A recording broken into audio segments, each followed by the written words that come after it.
बच्चों, इस वीडियो में हम लोग पढ़ेंगे कर्मधारय समास। कर्मधारय समास किसे कहते हैं? तो देखें, ये भी बताना होता है कि किस समास में कौन सा पद प्रधान होता है ना। ये मैंने बताया, हर एक समास में दो पद होते हैं, पूर्व पद और उत्तर पद, पहला और दूसरा। पहले पद को पूर्व पद कहते हैं, दूसरे पद को उत्तर पद कहते हैं। तो देखें, कर्मधारय समास, इस समास में उत्तर पद प्रधान होता है। दोनों पदों में विशेषण विशेष्य का संबंध होता है। दोनों पद उपमेय उपमान के संबंध को दर्शाते हैं। तो देखिए, कर्मधारय समास में हमें कई बातें समझ में आई। क्या?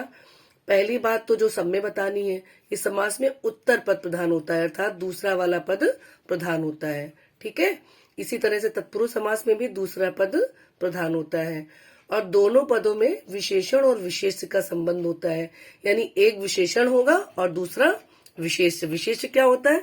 जिस शब्द की विशेषता बताई जा रही होती है वो होता है विशेष्य, और जो विशेषता बताई जा रही होती है वो होता है विशेषण। ठीक। तो दोनों पदों में विशेष और विशेषण का संबंध होता है, या ऐसा भी होता है कि इसमें से एक पद उपमेय हो और दूसरा पद उपमान हो। ठीक। अब थोड़ा सा समझ लीजिए, उपमेय क्या होता है और उपमान क्या होता है। उपमेय वो होता है जिसकी तुलना की जा रही होती है, किसी भी व्यक्ति की, किसी भी वस्तु की, जिसकी तुलना की जा रही होती है। और उपमान वो होता है जिससे तुलना की जा रही होती है, किसी भी व्यक्ति या वस्तु की जिस भी चीज से, जिस भी वस्तु से तुलना की जा रही होती है वो उपमान होता है। ठीक। और जिसकी तुलना की जा रही है वो उपमेय होता है। अब देखें, कर्मधारय समास के अंतर्गत सामासिक पदों को देखें। जैसे हमने एक पद लिया नील कमल, अब इसका विग्रह करें। नीला है जो कमल, देखिए दो शब्द हैं, अब विग्रह करें तो हुआ नीला है जो कमल। नीला क्या हो गया? विशेषण। कमल क्या हो गया? विशेष। इसकी विशेषता बताई जा रही है, और विशेषता क्या है कि कमल नीला है। तो विशेषण और विशेष का संबंध हो गया, नीला है जो कमल। ठीक है ना। और दूसरा देखें, महाराजा, महान है जो राजा। राजा कैसे है? महान। तो राजा विशेष्य है और महान होना उनका विशेषण है, अर्थात ये कर्मधारय समास है। और पद कौन सा प्रधान है? सेकेंड वाला, सेकेंड वाला। ठीक। अब नील गाय, नीली है जो गाय, विशेषण और विशेष का संबंध है। अब यहाँ पर देखिए, चरण कमल, कमल के समान चरण। यहाँ पर देखिए, कोई एक उपमेय है और दूसरा उपमान है। चरणों की तुलना की गई है कमल से, उसके जो चरण हैं वो कमल के जैसे हैं। ठीक है ना। तो कमल उपमान हो गया यहाँ पर, और चरण उपमेय हो गया, इसलिए यहाँ पर कर्मधारय समास है। ठीक। इसी तरह चंद्रमुख, चंद्रमा जैसा मुख, मुख की तुलना की गई चंद्रमा से। ठीक। एक तो चंद्रमा क्या हो गया? उपमेय, और मुख क्या हो गया? उपमेय, और चंद्रमा क्या हो गया? उपमान। तो उनमें से कोई भी पद हो सकता है, ये वाला उपमेय और ये उपमान हो, ऐसा भी हो सकता है। पहला उपमान हो दूसरा उपमेय हो। इसमें एक उपमेय होता है और दूसरा उपमान होता है। ठीक है। इसी तरह से आप सभी इनको पढ़ सकते। पीताम्बर, देखिए पीला है जो अंबर, पीला होना क्या है? विशेषण, और अंबर आसमान को कहते हैं, वो हो गया विशेष। तो यहाँ पर कर्मधारय समास का प्रयोग किया गया है। ठीक। समस्त जितने भी ये पद लिखे गए हैं सब में कर्मधारय समास है। एक ये देखिए, कटुक्ति, कटु है जो उक्ति, उक्ति कैसी है? विशेष्य हो गया, और कटु है, कटु होना विशेषण हो गया। तो यहाँ पर कर्मधारय समास। समझ गए आप लोग अच्छे से? कर्मधारय समास वो समास होती है जहाँ पर विशेषण और विशेष का संबंध होता है, इसमें दूसरा पद प्रधान होता है, और दोनों पदों में उपमेय उपमान का संबंध भी होता है। देखें बच्चों, अब हम लोग पढ़ेंगे द्विगु समास के बारे में। द्विगु समास क्या होता है? द्विगु समास को संख्यावाची समास भी कहा जाता है। जिस समासिक पद में पहला पद संख्यावाची विशेषण होता है तथा पूरा पद समूह का बोध कराता है, उसे हम द्विगु समास कहते हैं। या कर्मधारय समास का ही एक भेद होता है। तो द्विगु समास के बारे में आपने जाना कि इसे हम संख्यावाची समास कहते हैं, और इसका जो पहला पद होता है वो संख्या बताता है, अर्थात वो संख्यावाची विशेषण होता है। और पूरा पद जो होता है, पूरा जो एक शब्द होता है वो पूरे पद समूह का बोध कराता है, उसे हम द्विगु समास कहते हैं। अब कुछ एग्जाम्पल देखें आप। जैसे यहाँ पर है नवग्रह, इसका विग्रह हम करेंगे तो 9 ग्रहों का समूह। ठीक। तो देखो 9 विशेषण हो गया पर संख्यावाची, यानी सबसे अच्छा पहचानने का तरीका है कि द्विगु समास में कोई नंबर, कोई संख्या दी हुई रहती है। नव ग्रह, ठीक, नव मीन्स 9, 9 ग्रहों का समूह, पूरा मिला लो तो एक समूह का बोध हो जाता है। इसका पहला पद क्या होता है? प्रधान होता है, क्योंकि वह संख्यावाची होता है। यही इसकी डेफिनेशन हो गई। विग्रह कर सकते हैं आप इस तरह से। त्रिलोक, 3 लोकों का समूह, 3 आया है ना, नंबर आया है, यानी संख्या आई है, इसलिए द्विगु समास है। पंचानन, 5 मुख वाला, 5, ठीक। चतुरानन, 4 मुख वाला, सब में आपको संख्या दिख रही है। त्रिनेत्र, 3 नेत्र वाला। सतसई, 700 पद वाली। नवरत्न, 9 रत्नों का समूह। चौराहा, 4 रास्तों का समाहार।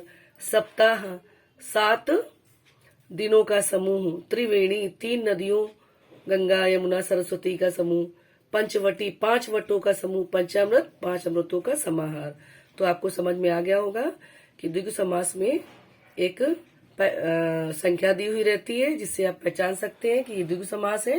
द्विगु समास को इसीलिए संख्यावाची समास भी कहा जाता है, और इसीलिए द्विगु समास का पहला पद प्रधान होता है, क्योंकि वह संख्यावाची विशेषण को बताता है। अब हम लोग पढ़ेंगे बहुब्रीहि समास को। बहुब्रीहि समास किसे कहते हैं? देखें, इस समास में दोनों समासिक पद अप्रधान होते हैं। बहुब्रीहि समास में क्या बताएगा? यानी कोई भी पद, अप्रधान का मतलब प्रधान ही नहीं है कोई। इस समास में दोनों पद प्रधान नहीं होते हैं, अर्थात बहुब्रीहि समास में कोई भी पद प्रधान नहीं होता है। यहाँ पूरे पद से एक अन्य अर्थ प्रकट होता है, कोई और ही अलग अर्थ निकलता है। बहुब्रीहि समास का एक अलग अर्थ निकलता है, अर्थात इसमें अन्य पद प्रधान होता है। इस समास में शब्दार्थ के स्थान पर सांकेतिक अर्थ की प्रधानता रहती है। तो आपने जाना कि बहुब्रीहि समास में कोई भी पद प्रधान नहीं होता, क्योंकि अभी तक हमने बताया किसी में पहला प्रधान है, किसी में दूसरा प्रधान है, लेकिन बहुब्रीहि समास में कोई भी पद प्रधान नहीं होता है, बल्कि उन पदों का एक अन्य अर्थ निकलता है, सांकेतिक अर्थ निकलता है, और उसी की प्रधानता होती है। फॉर एग्जाम्पल, दशानन, अब इसका विग्रह करो। देखिए, दश है आनंद जिसके, अब यहाँ पर रावण भी है और एक और निकल रहा, लेकिन ये 10 नंबर से मतलब नहीं है। दशानन चूंकि किसी का नाम था। देखें, अगर हमने इसका विग्रह किया तो आनंद मीन्स मुख, 10 मीन्स 10। 10 है आनंद जिसके, कौन है ऐसा जिसके 10 आनंद है, 10 मुख है, अर्थात रावण, ठीक। तो ना ये प्रधान है 10 और ना ही आनंद प्रधान है, इसीलिए डेफिनेशन में लिखा रहता है कि इसमें कोई पर प्रधान नहीं होता है, बल्कि इसका एक अन्य अर्थ निकलता है। प्रधान क्या हो गया? रावण।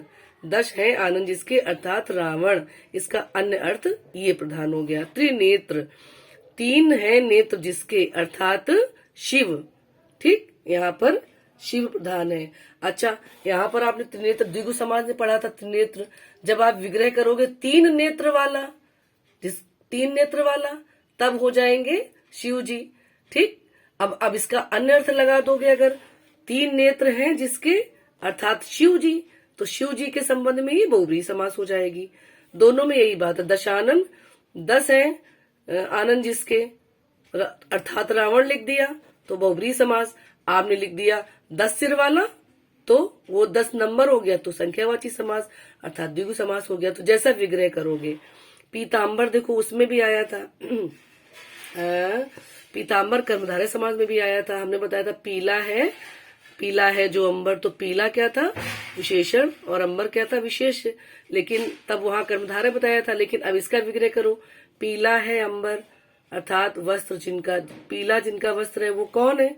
वो दूसरे कौन ईश्वर है? विष्णु जी, अर्थात विष्णु जी। जब आपने लिख दिया अर्थात विष्णु जी, तब ये क्या हो गया? ये अन्य अर्थ लग गया, सांकेतिक अर्थ लग गया, तो बहुब्रीहि समास हो गई, ठीक है ना। इसी तरह देखिए, दीर्घ बाहु, दीर्घ है बाहु जिसके, किसके दीर्घ बाहु थे? अर्थात राम जी, तब राम जी के अर्थ में ये बहुब्रीहि हो गया। लंबोदर, लंबा है उधर जिनका, अर्थात गणेश जी। नीलकंठ, नीला है कंठ जिनका, अर्थात शिव जी बहुब्रीहि। आपने ज्यादातर देखा होगा कि यहाँ पर कोई ना कोई ईश्वर का ही नाम लिया गया। वीणा पाणी, वीणा है हाथ में जिनके, अर्थात सरस्वती जी। चतुर्भुज, 4 भुजा जिसकी, अर्थात विष्णु जी, ठीक। तो ये जो अन्य अर्थ लिया गया है, इस कारण से ये बहुब्रीहि समास है।